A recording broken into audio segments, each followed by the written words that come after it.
आज मैं इस सदन में ये मांग रखता हूं कि जैसे इंडियन वोटर के पास राइट टू इलेक्ट है, वैसे ही राइट टू रिकॉल भी होना चाहिए। अगर देश का मतदाता अपने नेताओं को हायर कर सकता है तो वो नेताओं को फायर करने की शक्ति भी उसे मिलनी चाहिए। Sir, right to recall is a mechanism that empowers the voters to de elect a नेता representative before the tenure ends if he fails to discharge his और हर ड्यूटी। सर, हम एमपी एमएलए चुनते हैं, उसके बाद अगर वो काम ना करे, अपने वादे भूल जाए, जनता से दूर हो जाए, तो 5 साल तक इंतजार करने के अलावा जनता के पास कोई ताकत नहीं है। कोई इंटरिम प्रोविजन नहीं, कोई अकाउंटेबिलिटी नहीं, कोई परफॉर्मेंस रिव्यू नहीं, कोई करेक्टिव ऑप्शन नहीं। चुनाव से पहले नेता जनता के पीछे और चुनाव के बाद जनता नेता के पीछे।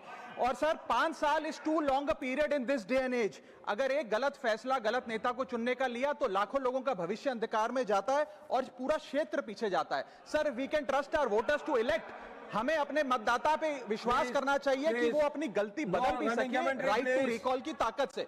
Sir, let me clarify that right to recall is not a weapon against politicians. It is an insurance policy for democracy. और भारत के संविधान में जब आप राष्ट्रपति को इंपीच कर सकते हैं टेन्योर के दौरान, उपराष्ट्रपति को हटाने का प्रावधान है, जजों को इंपीच करने के लिए प्रोसेस लेट डाउन है, यहां तक कि रूलिंग गवर्नमेंट के खिलाफ नो कॉन्फिडेंस मोशन लाकर आप सरकार बर्खास्त कर सकते हैं। तो एमपी एमएलए अगर आपका नॉन परफॉर्मिंग है तो उसको हटाने के लिए क्यों नहीं राइट टू रिकॉल मतदाता को देना चाहिए। दुनिया की 24 से ज्यादा डेमोक्रेसीज में राइट टू रिकॉल का मैकेनिज्म लागू है, जिसमें यूएस, कनाडा, स्विट्जरलैंड जैसे देश है। मैं आपको उदाहरण देता हूं सर, कैलिफोर्निया में एक गवर्नर क्रिस डेविस नाम के नेता 2002 में चुने गए। उनके कार्यकाल में मैसिव पावर कट हुए, एनर्जी क्राइसिस हुआ, बजट की मिसमैनेजमेंट और गन शूटिंग की वारदातें हुई। उसके चलते 1.3 मिलियन कंस्टिट्यूएंट्स ने एक पिटीशन साइन करके दी कि इन्हें रिकॉल किया जाए।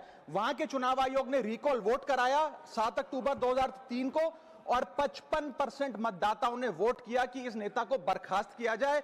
ग्रे डेविस को हटाया गया और आर्नल्ड श्वार्ज़नेगर को वहां पे गवर्नर बनाया गया। सर, मैं बता दूं कि हिंदुस्तान में भी इसका प्रेसिडेंट है। कर्नाटक, मध्य प्रदेश, महाराष्ट्र और राजस्थान में रिकॉल मैकेनिज्म ग्राम पंचायत के स्तर पे लागू है और ग्राम सभा के लोग मतदाता वोट करके उन्हें वापस बुला सकते हैं। सर, लेकिन इसका मिसयूज ना हो, इसलिए हमें सेफगार्ड्स भी बनाने पड़ेंगे। एक थ्रेशोल्ड रखना चाहिए कि 35 से 40% मतदाता अगर साइन कर दे तभी राइट टू रिकॉल वोट करवाया जाए।